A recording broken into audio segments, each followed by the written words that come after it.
You're listening to Health Professional Radio. My name is Wayne Bucklar, and today my guest is Robert Harris, Director of Drum Therapy.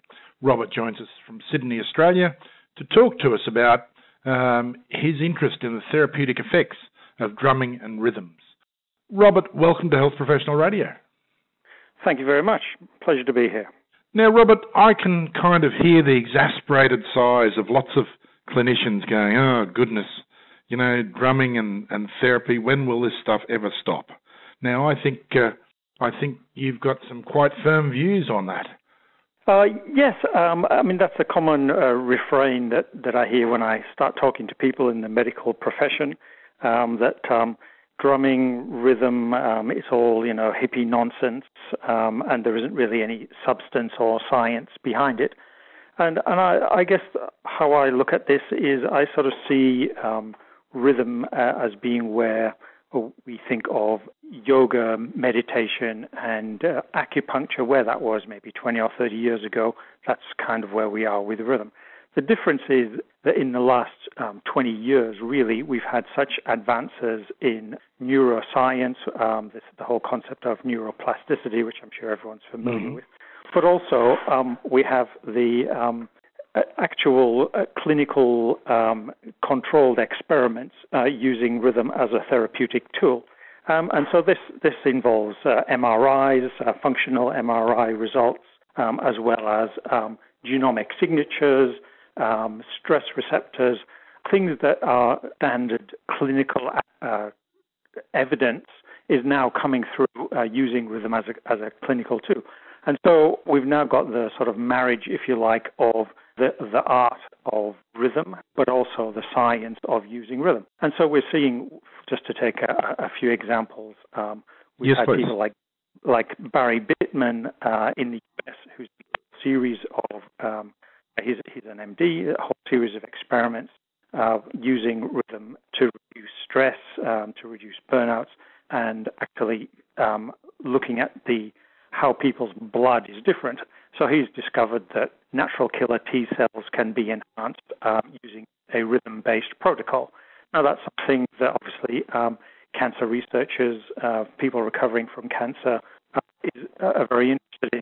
And we're seeing that now in the U.S., cancer survivor centers and places like that are now incorporating some rhythmic-based activities together with meditation and yoga as well. And this whole mindfulness, which is very much in everyone's mind at the moment.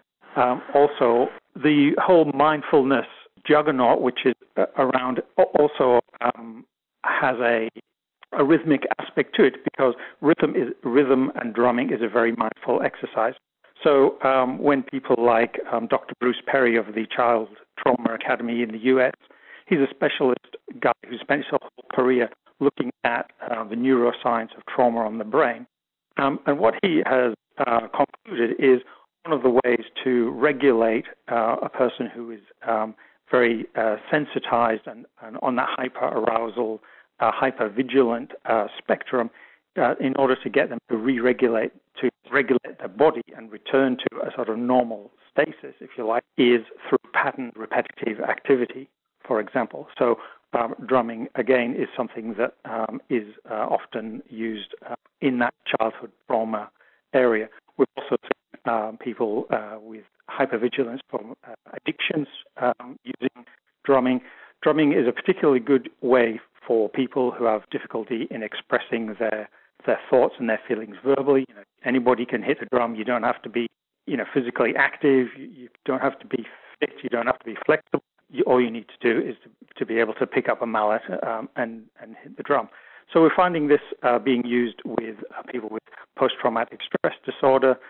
There's been studies by Israeli researchers with Israeli combat veterans, which has indicated that drumming is a way that the combat veterans can re-enter a sort of communal feeling, de-stress, and again, come back to that regulated feeling. Now, Robert, a lot of our audience are in the aged care sector, and I was interested on your thoughts about therapeutic use of drumming in some of the neurological disorders that affect the aged, like dementia. Has there been work done in that area? Yes, indeed. I mean, dementia, there was some research quite recently showing that, or postulating why there's such a reaction to music from people with dementia.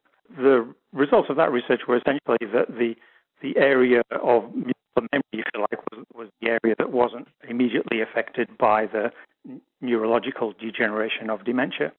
So what we find with dementia, the cerebellum, which is the primary area for rhythmic reception and processing, that's an area that also is not immediately affected by dementia. So when people drum, that is something that they can still respond to, even if they can't speak, even if they have difficulty with other motor functions. They can use a shaker. They may not be able to do very much at all, but they can still respond to music. They can still tap their finger. And because the cerebellum, it has roughly 10% of the volume of the brain, but it has more neural connections than the rest of the brain together. And so people are using rhythm as a way of not only giving some exercise to people with dementia and indeed the well elderly in aged care. It gives them exercise, it gives them something that they can do as a community thing, and it gives them a sort of like neurological stimulation from the bottom up, as it were, through the connections into the limbic system and indeed the diencephalon and cortex as well.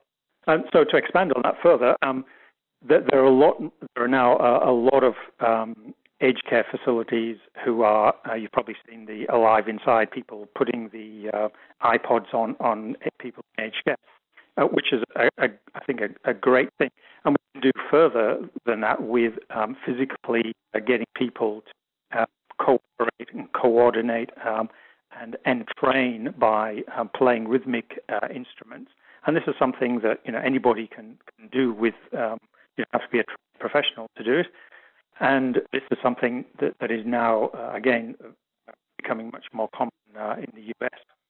It's an interesting field, and every time I have conversations which are not mainstream, I'm forced to recall the fish oil conversations of 20 years ago when fish oil was all hippie-ish and rubbish and nothing, and now when I go to a GP, he writes me a prescription for blood pressure pills, and on the bottom of it he writes, and fish oil capsules.